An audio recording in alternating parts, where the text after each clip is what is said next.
તમારા જેવા લોકોને સમજ થાય કે આ દિવસ આપણો ન આવે, દોડે બંધાઈને ગામના જ રોડ ઉપર નીકળીએ અને આપણે ઝઘડો ક્યાં થાય? આપણા ગામમાં કે અડોશી પર. તમારે કોઈને ટ્રમ્પ હારે ઝઘડો થાય? ના થાય. કોની સાથે થાય? પાડોશી હારે જ થાય. ભાઈબંધ દોસ્તારો, પડોશી, સગા સંબંધીઓ અને આપણે આજુબાજુના ગામમાં જ થાય.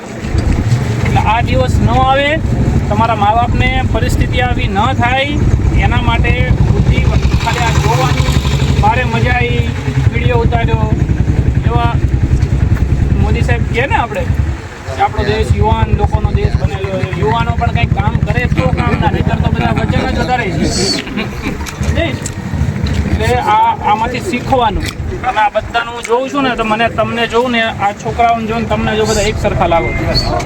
આમાંથી એક કંઈ ક્રિમિનલ નથી. આ જે 10 છોકરાઓ છે એમાંથી એક કંઈ કોઈ એવો મોટો ક્રિમિનલ નથી. આ બધાનો લગભગ પહેલો ગુનો છે, બરાબર?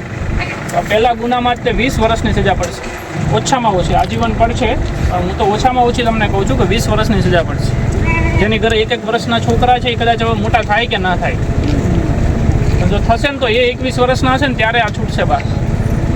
એટલે આ બધું થોડું મગજમાં લેજો. આપણા મા બાપ માટે તમે હસો સાવ નાલાયક, પણ તમારા મા બાપ માટે તમે ઘરેણા છો, બરાબર? એટલે આ દિવસો ન આવે, તમારી પાછળ રખડતા ના થઈએ, બરાબર? જોવાનું, ખાલી આવા સોશિયલ મીડિયામાં નહીં પડ્યું રહેવાનું. કામ કરવા સિવાય બીજો જે ધંધો કરશો એમાં આ જ દિવસ આવશે, બરાબર? ઉતરે છે ખોપડીમાં? હે? ખાલી હાથ પાડો છો. સારું, ચલો.